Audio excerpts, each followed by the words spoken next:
Thank you, sir. Sure.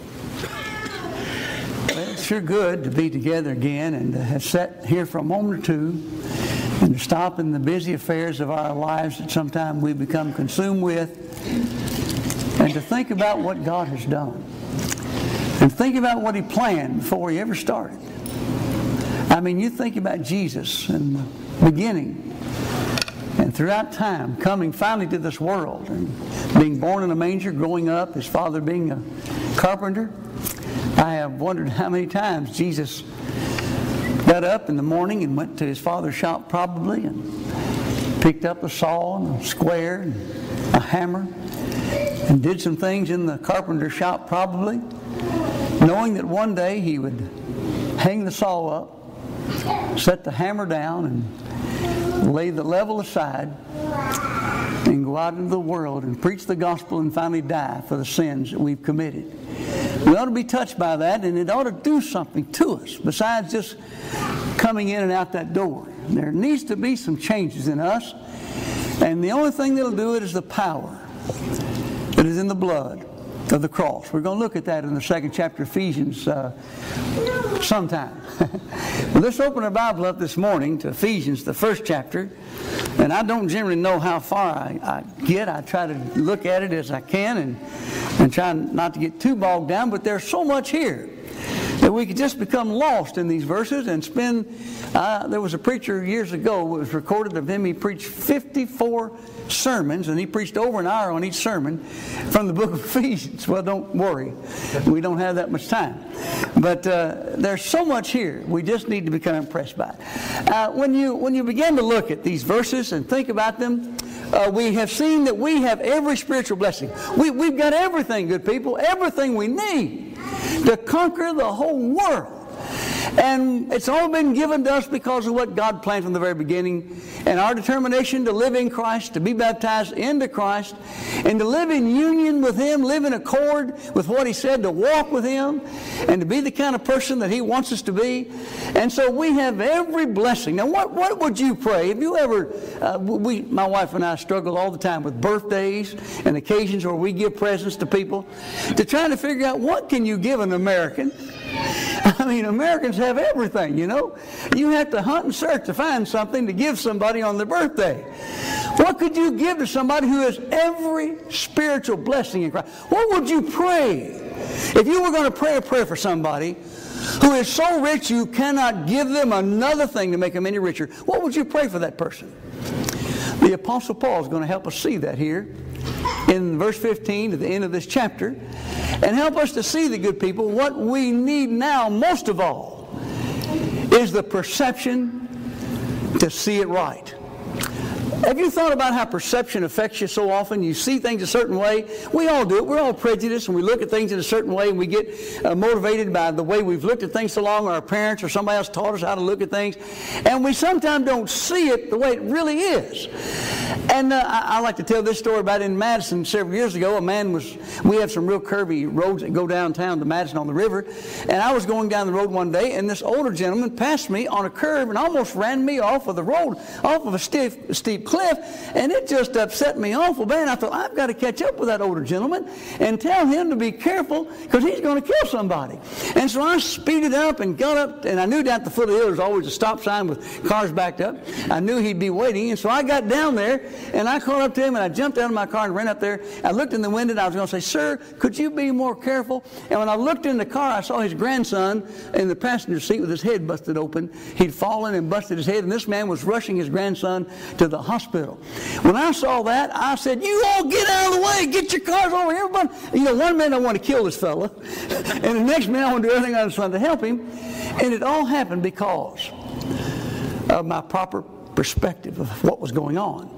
And when the apostle prays for these brethren, listen, as he talks about them, first of all, in verse 15, where he says to them, "Wherefore I also, after I heard of your faith in the Lord Jesus. Now I want you to see each one of these letters that we look at generally have this kind of a prayer of gratitude for these brethren. And Paul, first of all, always it seems, is mindful of the fact that these brethren had faith in Christ Jesus. Now what does that mean to us? How do you perceive what it means to have faith in Christ? I'm afraid sometimes we put faith in the church. We put faith in each other. And let me tell you, if you put faith in other people, what will happen is you will get discouraged. You will be depressed because we have feet of clay. We all make mistakes. We do things that are wrong. So don't put your stock in the church or your stock in other people. Put your faith totally in one basket. Put all your eggs in the Lord and trust Him. And whatever He says, don't worry about what anybody else says or anybody thinks. Don't let that bother you. Don't be concerned about it, good people. Become fundamentally converted to Christ. Make up your mind you are going to be a disciple of Jesus. I don't care what everybody else does or says. I'm going to follow Jesus. Paul thanked God that there were people who had become fundamentally converted. But not only did they have this quality about them, but he says, for the love which you have, and I won't show you my Bible, but I have taken a red marker and circled the word all. Because that is the challenge. It's not hard to love people. It's hard to love all people. That's what's hard about it. And so the apostle thanked God because these people had love for all the saints. Now, you know how we are, don't you? Somebody bothers us. Somebody does something to upset us. I've said in Madison for years. There was a lady years ago. I had done some preaching and it upset her awful bad. And so when she would come to the back of the building, we had a bulletin board with things on this side. And I would stand over on the other side of the doorway there and shake hands when people went out. Well, she'd come back there and start reading the bulletin board, and she would read it along like this, see, and then she'd dash out the door. Well, I'd dash out the door after her, and I'd say, Gladys, where are you going? I knew that she was done out with me, and I would say, Gladys, listen, sooner or later you're going to have to get back on the bus. We're going to heaven together, and I know you got off the bus because you're mad at me, but you're going to have to get back on the bus. We're going to heaven together, and we got to work this out. Well, you know, we finally got that done. But I want you to know that when we need to think about the fact, good people, that as we go along in this world, we have got to not only be fundamentally converted, but we have got to become family-oriented. You are my family. You ever thought about what that means to us? I didn't choose my physical family. As a matter of fact, you know, I've said about my physical family, we were a rowdy bunch. We came in Kentucky, and you folks have probably noticed that by my language. I speak Kentuckian. But when you think about the fact that we would have a family reunion every year, and I tell people, I didn't know whether there was going to be baked beans and potato salad or ham or what, but I knew there was going to be a fist fight at every family reunion. I mean, that's just the way we were. And my uncles they obeyed the gospel in time, and they caused trouble in almost everywhere they went. And I said to my grandpa one time, I said, why are your sons that way? He said, I just let them grow up. He said, I farmed. I rode a train to Louisville, worked on the train, the L&N Railroad in Louisville all week long. I came home on Friday on the train, got on a tractor, and he said, my boys grew up like weeds, and that's what they are. Well, let me tell you something, good people. We need to see that when we think about what comes into this community of people is we have got an amazing society of unique and different people. And you don't know the baggage. You don't know how they were raised. You don't know what they've been through. You know if somebody's been raped or what's happened to them, or how their mother forsook them when they were young, and they're struggling to get old. You don't know. And so what we have got to do as a group of people is to quit looking at all the little things that somebody does that bothers me and become family-oriented. And so I'm going to love you in spite of you. And I'll say to you, you can spit on my suit on the way out the door. I'm going to love you anyway. I've made my mind up. That's what love is. It's making your mind up. I'm going to seek the best of every person. No matter, and I'm going to tell you, that's what will kill you. It will have, somebody said, if you want to destroy your enemy, love him because it'll mess his mind up. Well, if we could just learn that loving people is the key. You know how to get rid of your enemy? Love him so much so he becomes your friend. And then that's the end of that. But you see, the apostle says he thanked God because these people, let me tell you, 3 things that make strong churches. Fundamental conversion to Christ, family-oriented, and thirdly, as the apostle is going to go on to tell us in verse 18, for the hope that God gave these people. And so notice after he says he thanked God for the love that they had for all the saints, he ceased not to give thanks for you, making mention of you in my prayer, that the God of our Lord Jesus Christ, the Father of glory, would give unto you the spirit of wisdom and revelation in the knowledge of him, that the eyes of your understanding being enlightened, that you may know What is the hope of His calling? And what is the riches of the glory of His inheritance in the saints? And what is the exceeding greatness of His power to us who believe, according to the mighty working of His power which He wrought in Christ, when He raised Him up from the dead and set Him in His own right hand in the heavenly places. Now notice when the apostle begins to thank God, and I'm sure you have studied the Thessalonians, 2 Thessalonians, where the Apostle Paul mentions these things again, and he said, I am bound, I'm duty bound to give thanks to God. Have you ever thought about the fact that we ought to be duty bound to thank God for each other? Don't let somebody leave here today without kissing them on the head and shaking their hand and telling them how much you love them. Let's be duty bound to appreciate and value each other and to love each other. Let's be that kind of people. Paul thanked God, and we ought to get up here when we lead prayers, and we ought to thank God. It amazed me how years ago there was somebody at Madison who they just created so much trouble for me, and I was working, and I knew that they were making something out of me, that they thought they were hurting me, but they were actually making me better. And so they were whittling on me and working on me, and finally one day they said that they were going to have to move away. They got a job somewhere else, and they moved away. And you know something? It wasn't 2 months that I was sick that they were gone. I thought, I sure do miss them. I wish they were back. Well, you know what? They came back, and I got another chance at it. But you see what we do? We don't have the motivation to realize the church is a group of sick people who have come to a hospital. And we need to see ourselves as people who are trying to put our faith in the Lord together and work that out and trying to love each other in the way that God said, even when it's hard to do. I tell you, I am a big hypocrite. Sometimes I smile and shake people's hand and hug them and kiss them when it just about makes me sick. You know what I'm saying? Sometimes people will just do things that just really upset you. But you've got to do what's right. You've got to do what's right. We have to see that's what makes this work. It's not doing it because you feel like it or because everything's working right, because you won't feel right most of the time, and it's not going to work right most of the time. But the apostle thanked God because these people had these qualities, because they are what makes strong church. It's not the building, it's not the preacher, it's not how much education, how much money people have. It's putting their faith in the Lord, and it's treating each other like a family and good people. It's looking at where we're going. And so the apostle shows us, first of all, as we talk about this in verse 17, when he says that he would give us the spirit of wisdom and revelation of knowledge of his will. I'm sure you've noticed these three terms, wisdom, knowledge, and understanding. They are levels of learning, and you find them quite often. If you start noticing in your Bible, when you find one of them, you will find another one. In a few minutes, you'll find another one. You find them quite often together, and knowledge is just a basic, fundamental level of accumulating information. That's what knowledge is. You may accumulate some information from me. I doubt it, but you might accumulate something you didn't know from me. And then not only will you have knowledge, which is the fundamental level, but then understanding is the comprehension of it. It's to be able to take what you've learned and put it in your own words and tell it to somebody else. That's when you comprehend it. But then the word wisdom is the ability to look in and to see not only that there is a problem, but there's a solution to it, and there's a way to solve it. You look into it, and you figure out how to take the knowledge you have and the understanding you have and do something with it. I've told this story for years about my wife. Years ago, the boys and I, we'd been out in the backyard playing basketball, and we came in, took our shoes off, and got some popcorn and some Cokes, and we were on the living room floor watching the ball game, and we made a mess in there. And you know, women don't like a mess. Fellas, do you all know that?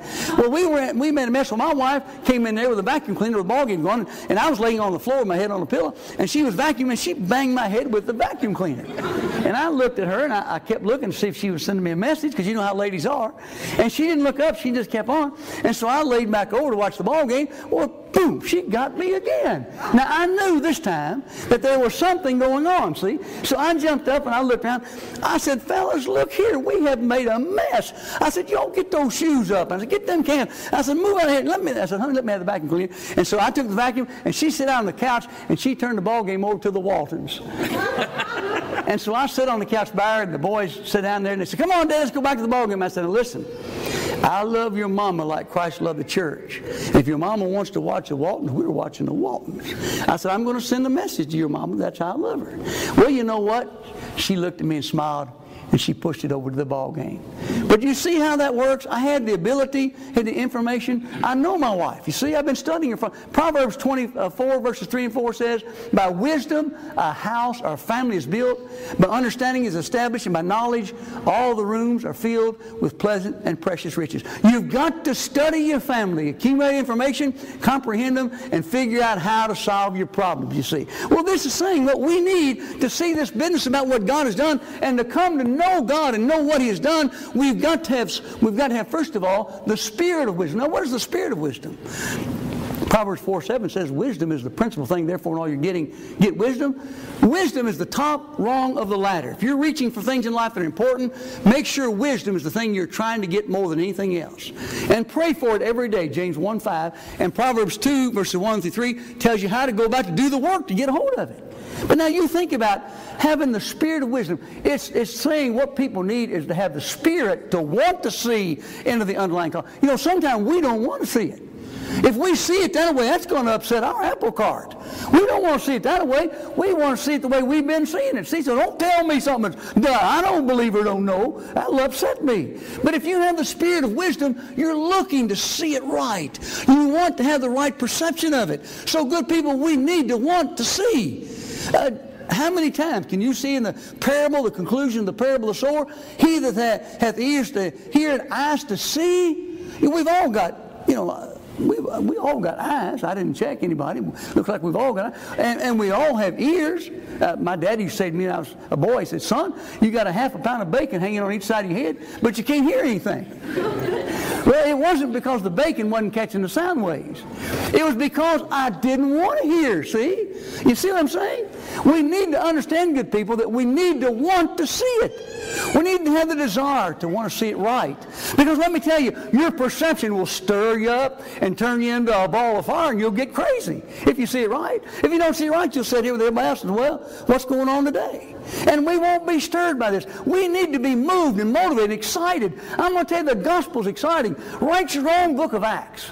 Every day decide, I'm going to talk to somebody at Walmart today. I'm going to get that lady in the court. I'm going to invite her to the gospel meeting. Go out every day and decide, I'm going to write my book of Acts every day. That's what I'm trying to do with my life. And so he says here, that he prays that God would give them the spirit of wisdom. And notice, in revelation of the knowledge of His will. The word revelation means to uncover, to unveil something, to pull the cover back and let you see it. So here's the revelation of the knowledge. Notice, the knowledge of who? The knowledge of Him. We can sometimes memorize a lot about our Bible and never see God. People can quote the Bible from page to page and not really know God. It's amazing how we don't see that the Bible is about somebody. And the reason I want to know my Bible is so I can go out in the world and teach other people about God. And so he's praying that we will have the spirit of wisdom in revelation, the knowledge of Him, that the eyes of our understanding be enlightened.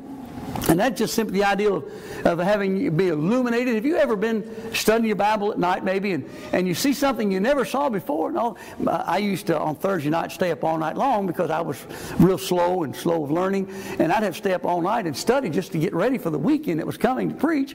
And so I'd be studying my Bible at 2, 3 o'clock in the morning. I would see something. I'd go in the bed. I said, baby girl, wake up. You got to see this. She said, you crazy thing, go to bed. It's bedtime. You know? Well, you see, the lights were coming on for me. I was beginning to see things. And the more you turn the light on, it's like, again, the Proverbs in the 4th chapter, it's like looking at the truth and going toward the light, and the more you go to it, it becomes like a dawning of a day. It just gets brighter and brighter and brighter, and the more excited you become about it.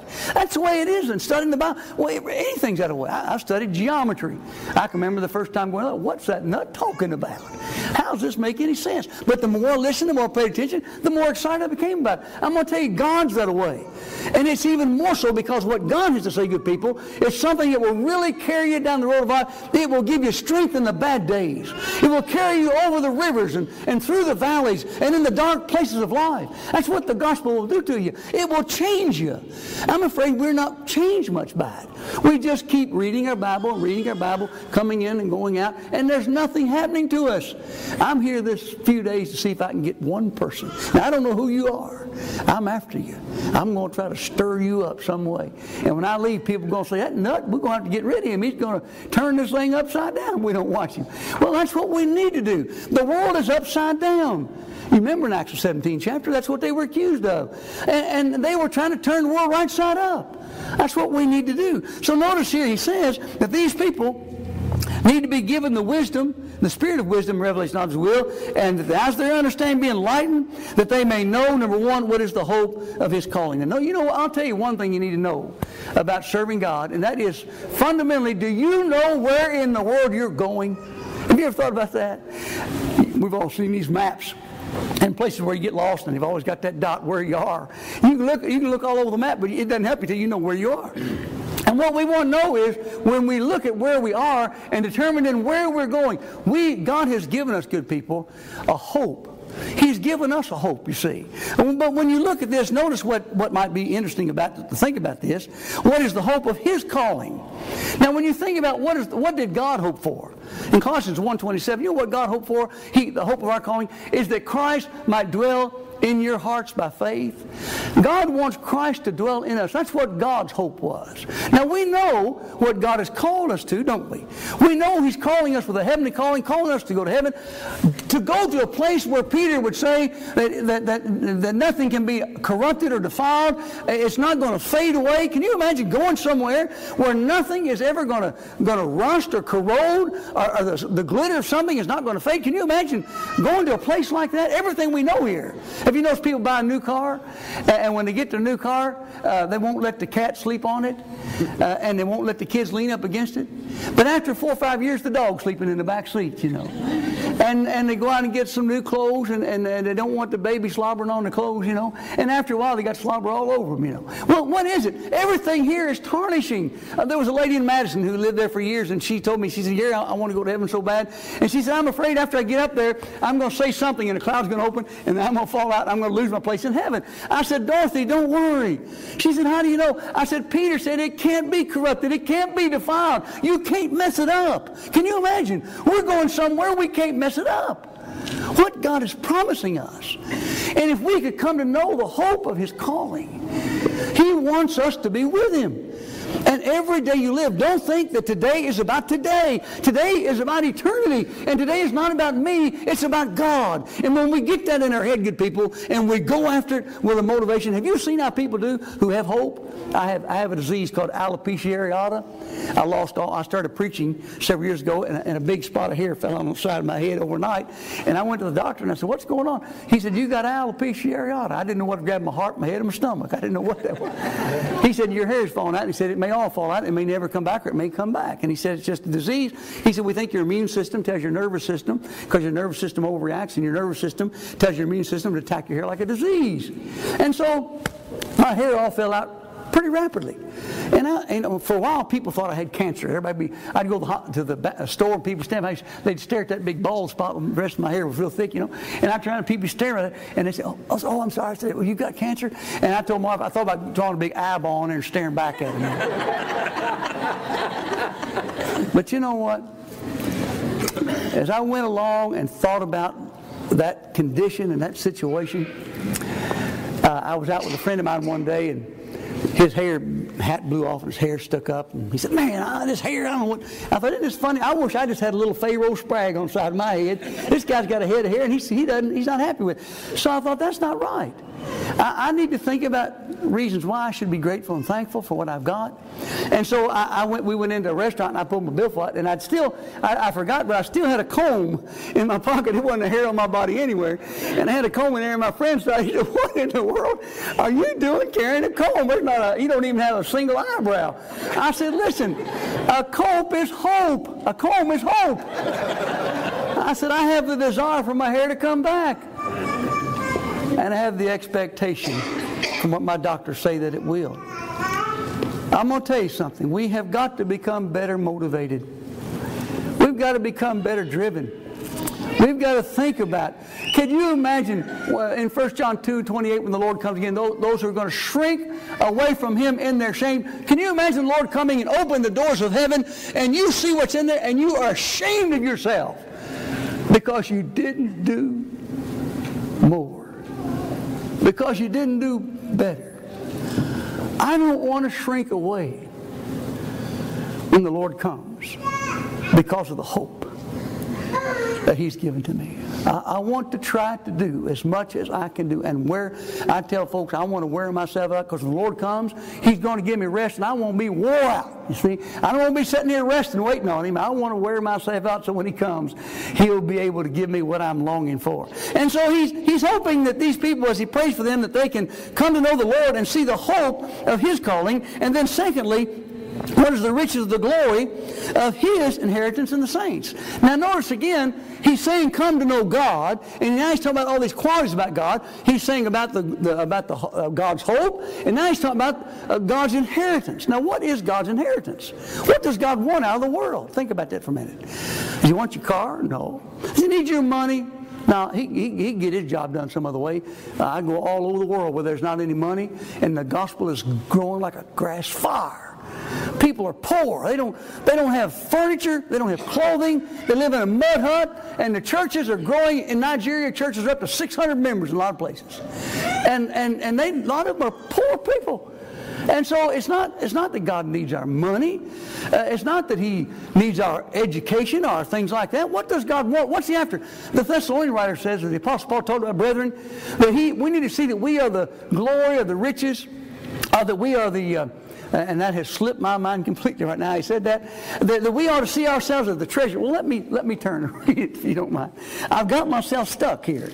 I hope I can find that statement in Thessalonians where he's talking about brethren at the end of the chapter. Let me find that right quick. Look at verse 19 of the 1 Thessalonians 2:19. What is our hope, our joy, our crown of rejoicing? Are not even ye in the presence of our Lord Jesus Christ that is coming? Can you see what Paul said? Do you know what my glory, my joy, my crown is? It's knowing when I get to heaven that I'm going to be up there, hopefully by my age and looking at most of you, I'm going to be up there at the gateway saying, come on in. I'll probably be there ahead of you, see. But you see the apostle saying what this is about, good people, is what God wants. God wants you. You are the glory of His inheritance. He is after you. He wants you to be with Him. Now, I'm afraid that He wants us to be with Him more than we want to be with Him. And we need to determine what I want to do is I want to be with God. That's what He's hoping for me. That's why He's done all of this, you see. So that we one day can go to this place where we are going to be, if you could measure time, you won't be able to. But I'm confident if you could measure time and be in heaven 10,000 years and be standing there looking around where we're all going, look at that. Whoa. When I look at the world, yesterday I said, what in the world can heaven hold? The sun was shining through the beauty of the trees, and the clouds and the sky was a beautiful blue. I thought, what is heaven got? This is a shadow land of the dying. Good people, we're going home. We've got to see our perspective of where we're going is so critical. We've got to know where we're going. And so the writer says, not only do we need to see that, but he says, and what is the riches of the glory of His inheritance in the saints? That's what God's after. And what is the exceeding greatness of His power to us who do believe, according to the mighty working of His power which He wrought in Christ when He raised Him up from the dead, and set Him in His own right hand, far above all principality and power and might and dominion. Every name that's named, not only in this world, but in the world to come. Now think about the fact that Jesus, good people, the power that God used when Jesus left heaven, came down here, born in a manger, lived among men, died on the cross, and went into the tomb and laid in that tomb for 3 days. And God raised Him from beneath the surface up to walk among men to be seen, and raised Him up finally and took Him up into the heavens and set Him down in His own right hand, far above all principality, all these dominions and powers, principality, power, might, dominion, every name, not just in this world, but in the world to come. And set Him above all that at His own right hand. I'm going to tell you what our trouble is sometimes. We think that we just don't have the power to do something. And I've been told over and over to quit running myself down. But listen, I went through high school and couldn't read. And I still don't know how to read well. I work at it. If you knew how intimidated I was standing in front of you right now, you'd be amazed I'm standing here without falling down. I'm not a skilled person, and I have no talent, and I've not really accomplished anything in my life.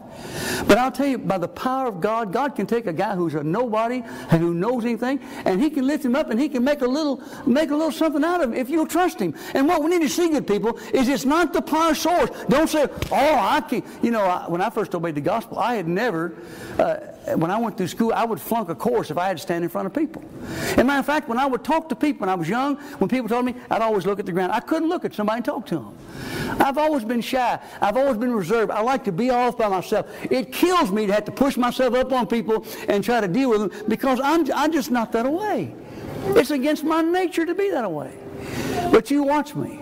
I'll rub up against everybody, you see. And I'll try to talk to people I don't even know in the grocery store and the gas station because I'm hoping that some way my little light can shine over and ignite a light in somebody else's heart. Good people, listen, God has the power. We can do what God wants to do. We just need to make up our mind. We're going to do it. Don't ever say it's a power shortage. Don't ever say I can't do it. My grandmother, she was not a schooled lady, but she said something I never forgot. She would always say, I'd say, oh, Grandma, I can't. She said, can't never did nothing. Can't never did nothing. Well, I know that's not the way to talk, but I knew what she meant. I'm from down there. I understand that, you see. Let's quit telling ourselves, I can't. Let's tell ourselves, God can. God can do this. God can use me. God can make a personal work out of me. He can make a Bible class teacher. He can cause me to be a great servant and get out here and help other people who need and have all sorts of things. God can do this, good people. And I know it because the power that God is using to work in me is not because the battery's dead. Have you ever had your car not start and you get out there and think your battery's dead? And I always tell people, I'm a mechanic, I know a little bit. Turn your headlights on. Well, if the headlights come on, you know what that means? Your battery's in great shape. You got another problem. We don't have a battery problem. We've got a connection problem. And we need to adjust our connection and see this thing right and get stirred up about it. And when you get people stirred up about it, you just get one or two people that are like a spark plug in an engine. You get people stirred up in this thing and get them to moving around and doing things. You know what? You don't have to tear this wall down over here and move the seats over that away and push that wall back that away. And then after all, you have to tear this building out and get up on the side of a mountain over here somewhere, because what has happened is the gospel is a powerful tool, and when people get inside the heart, it's like a fire burns in them. And I'll tell you, they go out in the world and they do amazing things. They do things you'd never imagine. You'd never think God could do what he can do. And so the apostle's trying to get these people to see this power that God used. And then he says in verse 22, and hath put all things under his feet, and gave him to be head over all things to the church, which is his body, the fullness of him that filleth all in all. Now let me say something to you about that. This church we're going to look at in the book of Ephesians is a church that has a head, and Jesus is the head of it. And that means that everything we do, good people, must come through and be authorized by what the head says, you see. Have you ever seen something headless? Out in the country, my grandmother would have me often get a bucket and catch a chicken and bring it to her, and she'd get hold of that chicken and she'd wind it up like a yo-yo, and she'd throw that chicken on the ground. And I was supposed to put the bucket or the cardboard box or whatever over that chicken, but you know what? Sometime I'd miss him. You know what happens to a chicken without a head? He run all over the barnyard. He run into the barn, run into cows. He run everywhere. He was doing a lot of things, but he was a body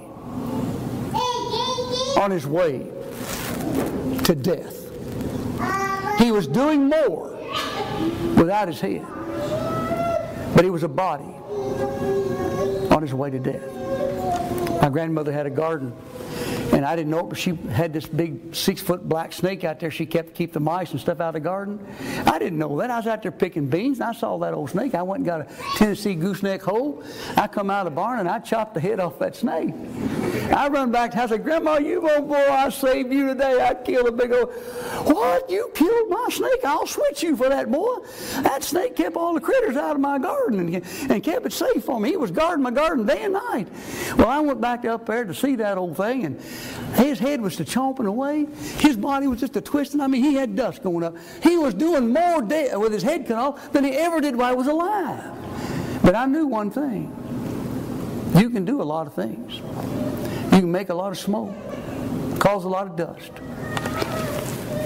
But if you do anything without the head, it's just a body on its way to death. Let's let the head be the head. Now, if you're here this morning and you're not a Christian, let me tell you what the head said. Jesus commissioned these men who have written this book to go out in the world and preach the gospel to every creature. Go make disciples of all nations, Jesus said, Matthew 28 and verse 19. He said, all authority is given me, all power is given to me. Go make disciples of all nations and baptizing them in the name of the Father, the Son, and the Holy Ghost. Teaching them to observe all things which I've commanded you. And lo, I'm with you always. I'll never leave you. I'll never forsake you. You just go do what I said. If you're this morning, you need to obey the gospel. I'll tell you, that's where you get started. And I tell people when I obeyed the gospel, I didn't know much, but I knew that. If you're here and you know that, you need to do it once.